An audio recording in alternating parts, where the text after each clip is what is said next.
In a forgotten corner of a quiet town, where days blurred into each other and the scent of dust lingered longer than hope, a heavily pregnant woman walked into an old auction barn. Emily was 32, widowed far too young, and with two little children clinging to her sides. Her face showed the fatigue of survival, not just motherhood. Her coat was too thin for the season, and her eyes, though tired, held a fierce glimmer. She wasn't there to buy furniture, nor cattle like the few other attendees. She had something else in mind. Something no one could have imagined. At the front stood a man, silent, broad-shouldered, his beard hiding the weight of years lived in solitude. He had been labeled the mountain man, a recluse who'd come down only to offer himself for work in exchange for room, board, and a fresh start. Rumors swirled that he was strange, maybe even dangerous. Most whispered and laughed under their breath. No one made a bid. No one saw value in a man like him. But Emily raised her hand. $1, she said, her voice unwavering. The barn fell silent. Even the auctioneer paused, unsure if she'd misunderstood the offer. But she hadn't. With two kids at her side, no family, and a baby due in weeks, she didn't flinch. She didn't see a mystery or a burden, she saw help. Maybe even hope. The auctioneer, stunned, finally slammed the gavel down. Sold. $1. The mountain man is yours. Gasps and murmurs rippled through the room, but Emily didn't look back. She walked up, looked the man in the eye, and nodded. No one knew what to make of the moment. A woman buying a man? For $1? In 2025? It felt absurd, almost theatrical. But for Emily, it was survival. And for the man who hadn't spoken a word all day, it was something else entirely. As they left the barn, the setting sun poured golden light through the dust-filled air, casting long shadows behind them. Two broken people, bound by chance and choice, walked away. Toward something no one else could see yet. A promise was being kept. And a story, much bigger than $1, had just begun. The farmhouse was barely standing, its porch creaked with every step, and the wind whistled through cracks in the walls. Yet somehow, it still felt like home. Emily made it so, despite the peeling paint, the sagging roof, and the weight of raising two kids alone while carrying a third. The man, Jacob, settled in quietly.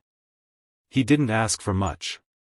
He slept in the shed out back, fixed the fence, chopped wood, and repaired the roof when it leaked. The kids were wary at first, then curious, then comforted by his quiet strength. He didn't smile, but he listened. He didn't speak, but he showed up. Emily never asked where he came from. His silence felt like a boundary she had no right to cross. In return, he didn't question why she had taken him in with only $1 and blind trust. Their exchange was unspoken, built on glances, gestures, and shared survival. She left a plate of food outside his door each evening. He brought back kindling in the morning. There was no need for conversation. Or so she thought. One cold night, after the children had gone to bed, Emily sat by the fire, cradling her growing belly and sipping weak tea. Jacob was on the porch, sharpening a knife slowly, rhythmically. She looked out and saw the flicker of flame dance across his face. He seemed like a ghost from another world, solid, but distant. Then, he stepped inside. He stared into the fire for a moment before he spoke.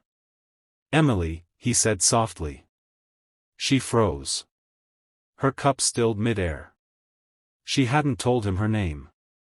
"I knew your husband," he continued, eyes not leaving the flames.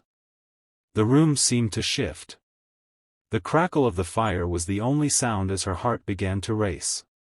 Questions swelled in her chest, but she couldn't find her voice. He turned slowly to her and, with a look that carried both pain and reverence, added, "He saved my life once. Told me, if he didn't make it back, I'd know what to do." The silence that followed wasn't empty, it was full. Full of past and present colliding. Full of something Emily hadn't felt in a long time. A reason. A connection. A beginning. Rain hammered against the windows, and thunder rolled like distant drums as the storm closed in around the little farmhouse. Emily tucked the kids into bed, whispering comfort through the rattling wind, then returned to the dimly lit living room. The fire danced low in the hearth. Jacob sat nearby, silent as always, a small bundle wrapped in cloth resting in his calloused hands. Without a word, he offered it to her. Inside, she found an old, folded letter, worn, water-stained, but still intact. Her breath caught as she recognized the handwriting immediately. Her husband's.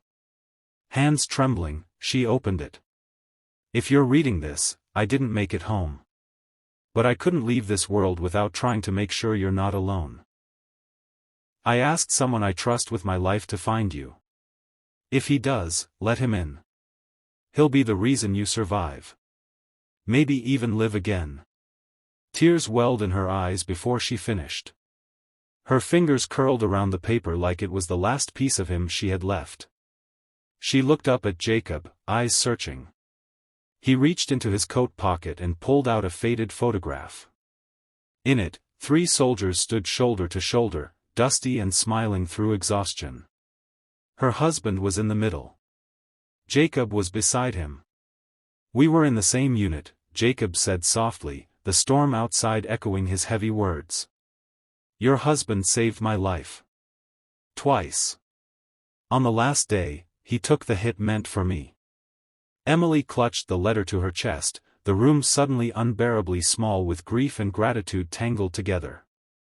Lightning flashed, and for a moment, everything stood still, past and present frozen in a single breath. "I made him a promise," Jacob continued, his voice barely louder than the rain. "I searched for you for years. That auction, it wasn't chance." She looked at him, stunned. "I wasn't being auctioned," he said, meeting her gaze for the first time with something deeper than sorrow, devotion. "I was waiting for you." The storm raged on, but inside that little house, something else was stirring, a peace not born from comfort, but from truth. From a promise kept. And the quiet beginning of something neither of them had expected to find again. The old community church buzzed with life. Long tables were set end to end, filled with steaming trays of food and the sound of laughter echoing off stained glass. Children ran between pews, and neighbors who hadn't spoken in months shared bread like old friends. At the center of it all was Jacob, hammer in hand, mending broken benches before the meal, his flannel shirt rolled to the elbows, his face calm and focused. Emily stood nearby, ladling soup into bowls, watching as her children clung to Jacob's arms like they'd known him forever. They laughed at his funny faces and followed him like shadows. He wasn't just a guest in her home anymore, he was part of her story. The townsfolk had noticed. Where once they whispered in judgment, now they nodded in quiet approval. They saw a man who showed up when no one else had. Who fixed what was broken, wood, hearts, trust. He never spoke of his pain, never asked for recognition. He simply did what needed to be done. Emily moved to his side with a fresh tray of bread, brushing his arm gently. He glanced at her and smiled, small, but real. For a man who had once lived in silence, that smile said everything. She thought back to that moment in the auction barn. $1. It had felt like desperation. But now she saw it clearly, it wasn't a transaction. It was faith. Faith that sometimes, the right person shows up at the worst time. That help doesn't always come from those we expect, but from those brave enough to care. Jacob looked around at the crowd, then down at the little boy gripping his leg. "I thought I was repaying a debt," he said quietly, "but I think, maybe I was the one being rescued." Emily smiled through eyes wet with gratitude. "Sometimes," she replied, "we think we're saving someone, but it's us who get saved." The church lights glowed warm, the laughter louder now, like hope had finally made itself at home. And as the storm outside passed into clear night, inside, love, quiet, humble, and undeserved, filled every corner. The snow was finally melting, revealing the soft earth beneath, and the mountains stood proud in the distance, no longer harsh and cold, but full of promise. Spring had come to the valley, and with it, a quiet kind of renewal. On a patch of land behind the farmhouse, Emily knelt beside Jacob, their hands dirty with soil, the sun warm on their backs. Her children laughed nearby, chasing butterflies between rows of wildflowers. They were planting a tree, an apple tree, one Jacob had found growing wild up in the hills. It wasn't just about fruit. It was about roots, about hope taking hold in a place where there had once only been survival. Jacob looked over at Emily as he pressed the dirt around the base of the sapling. She was glowing, not just from the sunlight, but from something deeper. Strength. Peace. Joy. Things that had once felt distant and impossible now bloomed quietly between them. She caught his gaze and smiled. No words were needed.